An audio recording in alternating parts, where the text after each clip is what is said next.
Welcome to the Deal Insider podcast. On today's episode, I'm sitting down with Ryan Miller, CEO of Let It Fly. Ryan, thank you for joining us today. Appreciate you taking out the time to speak to us today. No, I appreciate you guys having me on and sharing our story at Let It Fly. Okay, great. Yeah, so let's start from the beginning. How'd you come up with the Let It Fly brand? Tell us a little bit about your background. Yeah, actually, it was started by my brother, Mike Miller. He played 17 years in the NBA. When he was at the Miami Heat, when they won 2 national NBA championships, he was known as a marksman and one of the best shooters in the NBA. So he trademarked the term "Let It Fly," and basically, if you got your shot, you take it. So it's kind of cool nickname, little slogan, and he trademarked it. And other companies kind of took it on a little bit.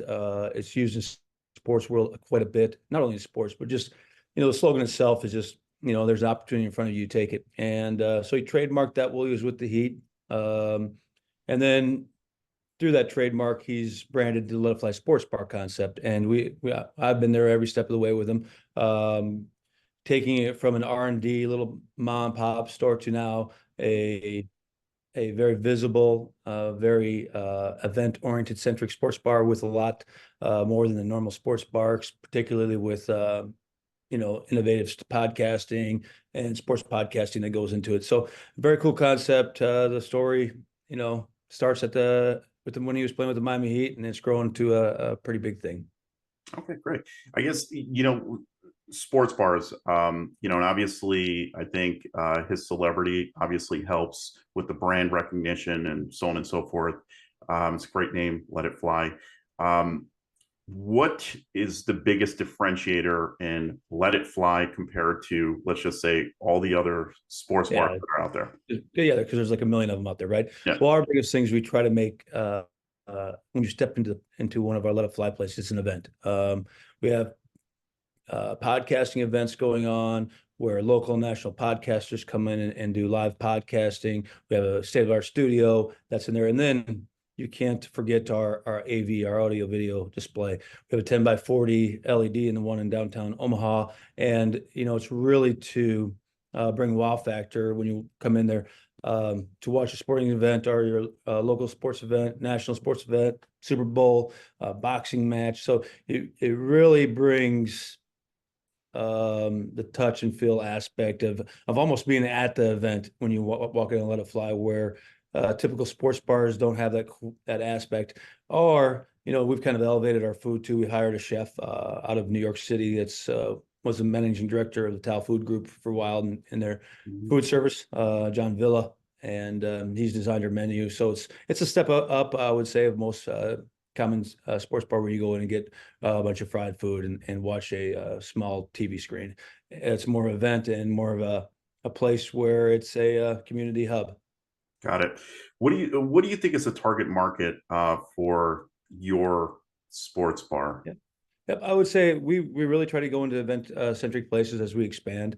We did a couple R&D ones, one in Germantown, Tennessee, one in Sioux Falls, South Dakota, and now the big ones is in Omaha. And now we're really looking to expand the brand off its success here. The target market is sports centric people that we're trying to go into a lot of areas where the arenas are, our sports venues are, whether it's soccer, basketball, where you can really draw the traffic from the people going to the event. You can have a podcast after the event, a podcast show after the event where people can stimulate conversation about the game or sports. So that's our target market, probably 21 to 55-year-old sports people that love sports and entertainment. Got it. You also touched on the expansion plan. What does the expansion plan look like for Let It Fly? Yep. Currently, we are going into right now we have our main store in downtown Omaha, Nebraska, right next to CHL Health Center where the Creighton Blue Jays play, where I also happen to coach too.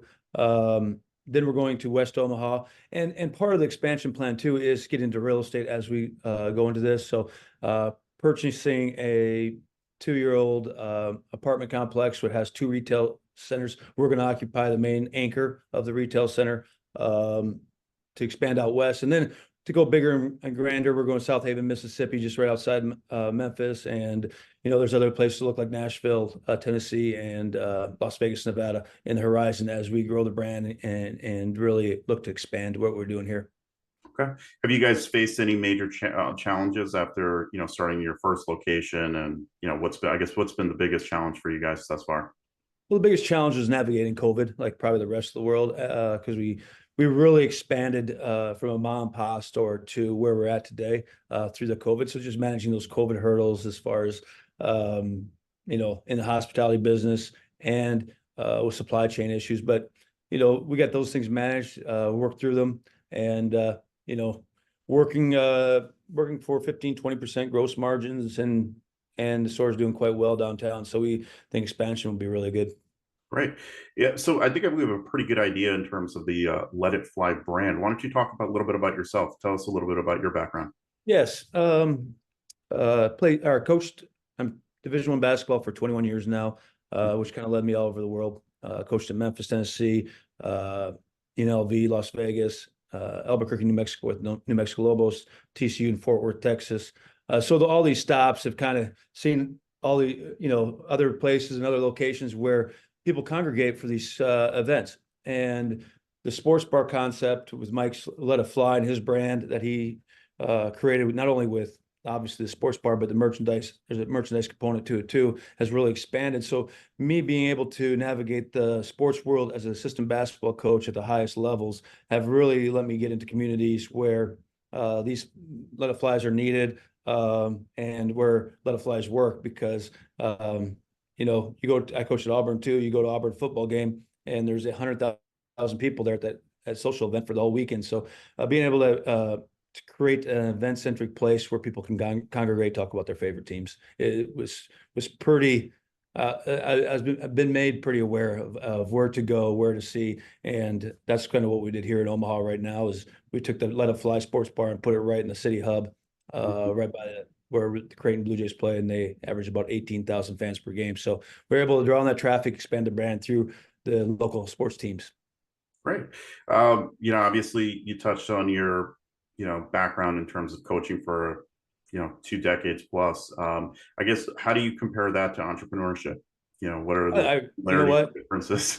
You know what? I think they're very, very the same. A lot of it's leadership, right? And getting like-minded people around you that really, they can push you, but to be able to work in a team concept where everybody has a role and something to accomplish. And it's leadership is leadership, whether it's navigating 18 and 22-year-olds on the basketball court, or navigating a Let It Fly sports bar, trying to take this thing to the next level. It's being able to tell a story. I do a lot of recruiting after recruit, being able to tell a story why you should play at Creighton basketball, or why you should be involved in Let It Fly. And it's a story based on hard work, leadership, and success, and being able to manage people. Great.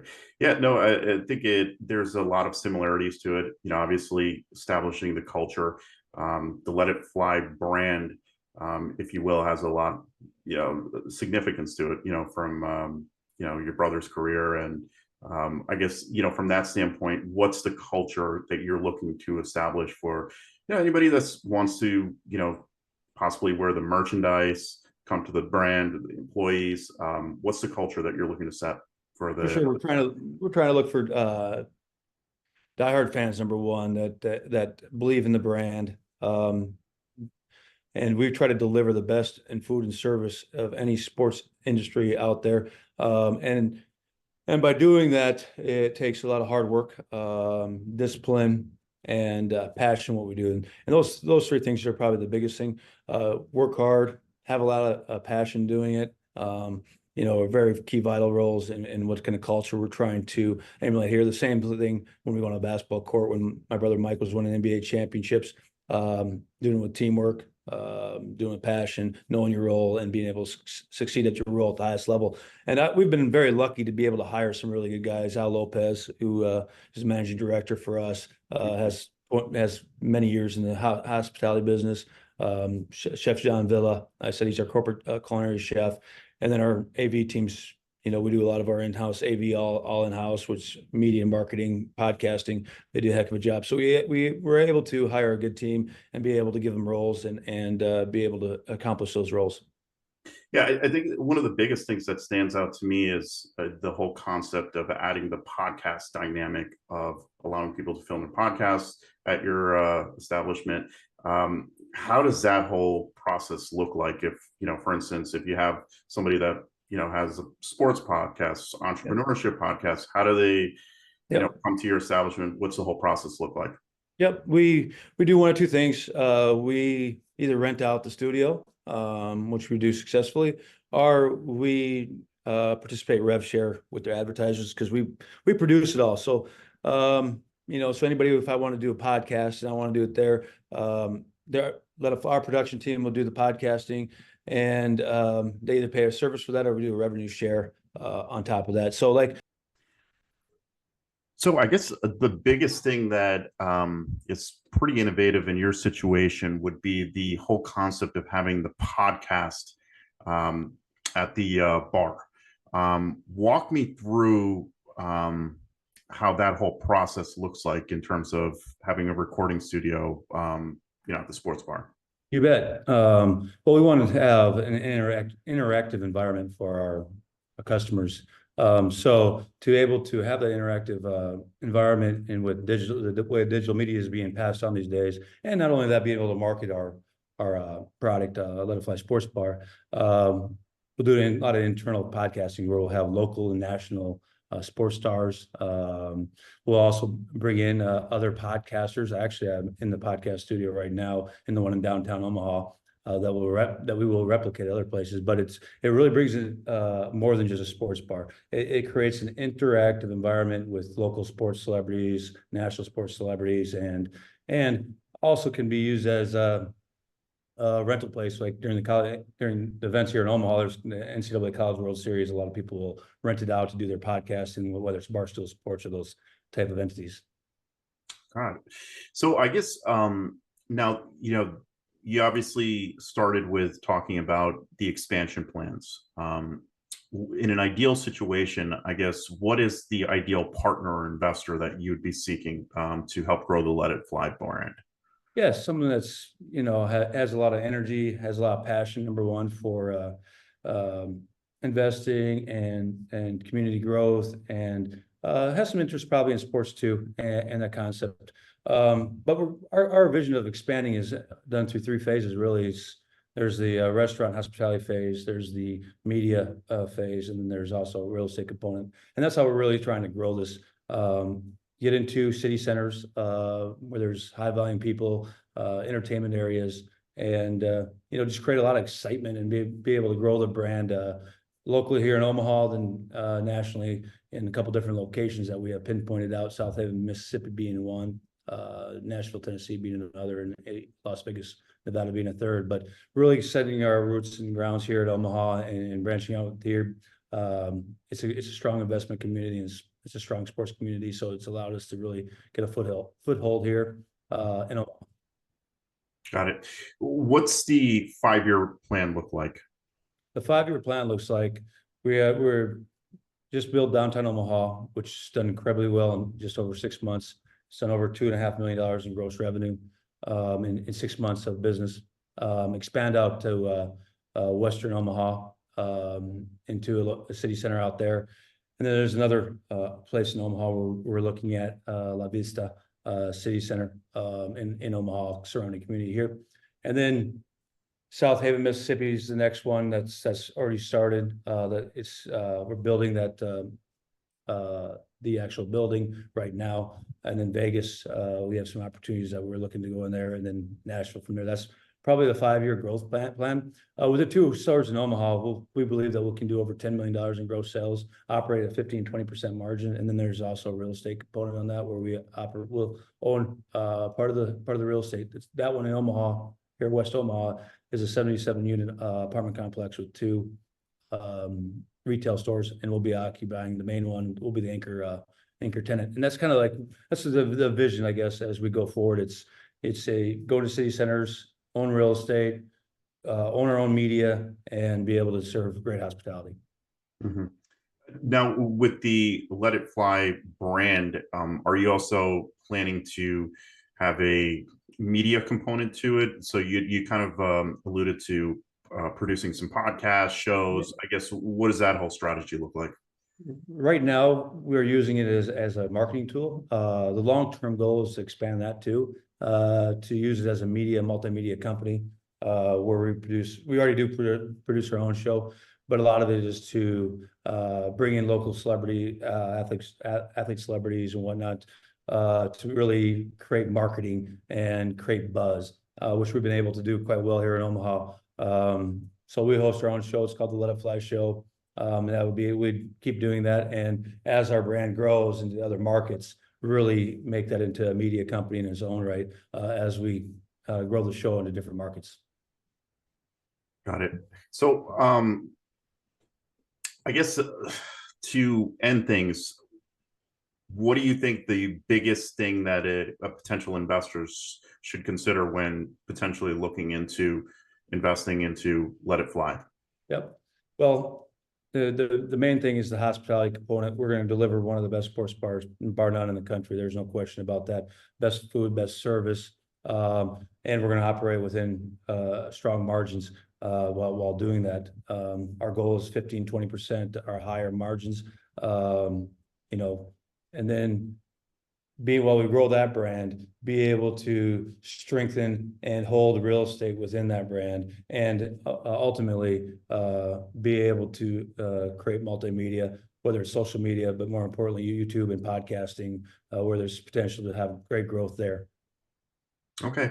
Well, Ryan Miller, thank you again for joining us today on the Deal Insider podcast. Take care. No, thank you. I appreciate it. Thank you for having me on.